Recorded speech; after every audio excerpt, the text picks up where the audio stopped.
সকাল থেকেই সাভারের জাতীয় স্মৃতিসৌধে ঢল নেমেছে সর্বস্তরের মানুষের। শ্রদ্ধা ও ভালোবাসার ফুলে ফুলে ভরে উঠেছে স্মৃতিসৌধের বেদি। এ বিষয়ে বিস্তারিত জানবো, সহকর্মী এম এ হালিম রয়েছেন সেখানে, যুক্ত হচ্ছি তার সাথে। হালিম, এই মুহূর্তে স্মৃতিসৌধে মানুষের সমাগম কেমন দেখছেন? যারা এসেছেন তারা কি বলছেন? আগামী দিনে তারা দেশকে নিয়ে কি ভাবছেন, কি প্রত্যাশা তাদের?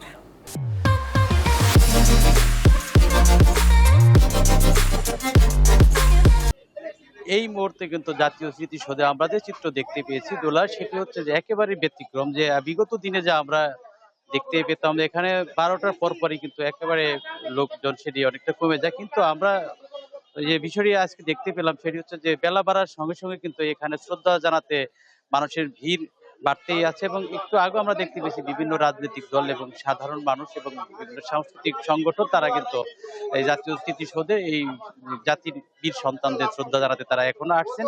এবং সেই সাথে যে একটি বিষয় যেটি আমরা বিভিন্ন জনের সাথে কথা বলেছি এবং তারা যেমনটি বলছে যে এই যে বাংলাদেশ যে স্বপ্ন তারা দেখছিলেন, বিশেষ করে মুক্তিযোদ্ধারা তারা যেমনটি বলছেন যে যে আকাঙ্ক্ষা নিয়ে তারা এই এই যুদ্ধ করেছিলেন সেই আকাঙ্ক্ষা কিন্তু তাদের অনেকটাই পূরণ হয়নি। এবং তারা আশা করছেন যে যাতে এই সাম্য বা একটি বৈষম্যহীন বাংলাদেশ গড়ে তোলা হয়। এবং সেই সাথে সাধারণ যে জনগণ তারাও যেমনটি বলছেন যে যে গণতন্ত্র যেটি মুক্তি পাওয়ার কথা ছিল বিগত 54 বছর, তেমনটি গণতন্ত্র অনেক ক্ষেত্রেই কুণ্ঠিত হয়েছে। এবং এই 24-এর গণঅভ্যুত্থানের পর থেকে কিন্তু তারা অনেকটাই আশাবাদী। আপনি জানেন যে সামনে যে জাতীয় নির্বাচন, সেই নির্বাচনের বিষয়টি কিন্তু সাধারণ জনগণ বলে আসছেন যে এই আগামী নির্বাচনে যে বাংলাদেশ একটি গণতান্ত্রিক রাষ্ট্র ব্যবস্থা এখানে কায়েম হয় সেই আশা তারা করছেন। এবং সেই সাথে আমরা আরেকটি বিষয় দেখতে পেয়েছি যে এখানে আইন শৃঙ্খলা বাহিনীর সদস্যরা কিন্তু এখনো কিন্তু বিপুল পরিমাণ সদস্যরা এখানে নিয়োজিত রয়েছেন। কারণ আমরা বিগত দিনে দেখতে পেতাম আইন শৃঙ্খলা বাহিনীর সদস্যরা রাষ্ট্রের যে সর্বোচ্চ পর্যায়ের যারা গুরুত্বপূর্ণ ব্যক্তি তারা